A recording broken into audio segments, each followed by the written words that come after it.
লাইলাতুল কদরের রাতের আমল কি? কোরআন তেলাওয়াত করে রাত জাগে, জায়েজ নয়। কদর রাত্রির জন্য বিশেষ কোনো ইবাদত নেই। সুপ্রিয় দর্শক শ্রোতা, শবে কদরের রাত 27 কি সঠিক নাকি অন্য কোনো রাত? এক। দ্বিতীয় নম্বর কথা আসে হচ্ছে যে শবে কদরের রাত্রিরে, যেটা লাইলাতুল কদর বলা হয়, এই রাত্রিরে কি নফল নামাজ এবং কোরআন শরীফ পড়া যাবে কিনা? এতদিন পর্যন্ত আমরা ইবাদত করে এসেছি, কিন্তু এই শায়েখ দুজন তিনারা বলতেছে এই রাত্রিতে নফল নামাজ এবং কোরআন কারিম তেলাওয়াত করা এটা সম্পূর্ণ গুনাহের কাজ, এমনকি এটা বিদআত, এটা পড়া যাবে না। শুধুমাত্র 8 রাকাত নামাজ পড়তে হবে আর ইশার নামাজের পর ঘুমাইতে হবে।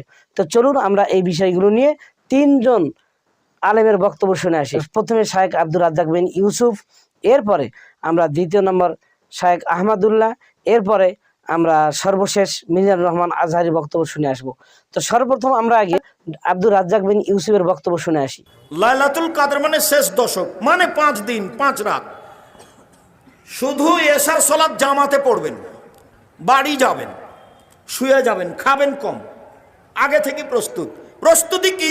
কম খাওয়া, বাস এটা হলো প্রস্তুতি। প্রস্তুতি কি? হাট বাজার কম। 11টা 10:30টায় উঠে যাবেন, একটু শুয়ে যান, এশার সালাতের পরে একটু শুয়ে যান, 10:30টা 11টাতে উঠে দাঁড়ান, 8 রাকাত সালাতে ভোর করতে হবে। চাঁপাই নবাবগঞ্জে দেবীনগরে ওরা কোরআন তেলাওয়াত করে রাত জাগে, জায়েজ নয়। ঢাকাতে ওরা বক্তব্য দিয়ে রাত জাগে, ওটাও বেদাত। তো কিভাবে রাত জাগতে হবে? এই যে কিভাবে দেখান তো দেখি। আল্লাহু আকবার, 8 রাকাত সালাত আদায় করব।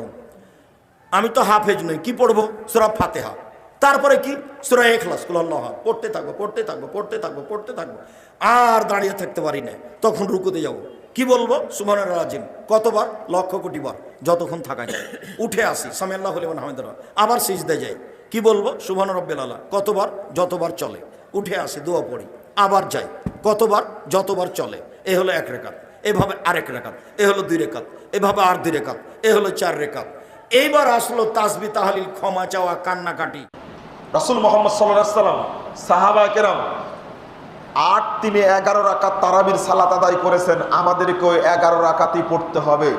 কদর রাত্রির জন্য বিশেষ কোনো ইবাদত নেই। শুধু 27 রাত্রি যাপন করা, শুধু 27 রাত্রি জাগা, এটা হলো বেদাতি রাত্রি। আচ্ছা, এরপরে আমরা শায়েখ আহমদুল্লাহর বক্তব্য শুনে আসি। লাইলাতুল কদর সারা বছরের সবচেয়ে শ্রেষ্ঠ রাত, যে রাতের মর্যাদা নিয়ে আল্লাহ সুবহানাহু ওয়া তাআলা কোরআনে একটি স্বতন্ত্র সূরা নাজিল করেছেন। যে রাতে আল্লাহ সুবহানাহু ওয়া তাআলা তার রাসূল সাল্লাল্লাহু আলাইহি ওয়াসাল্লামকে কোরআন উপঢৌকন দিয়েছেন, এই উম্মতকে কোরআন হাদিয়া দেওয়া হয়েছে, উপহার দেওয়া হয়েছে যে রাতে, সে রাতটি হলো লাইলাতুল কদর।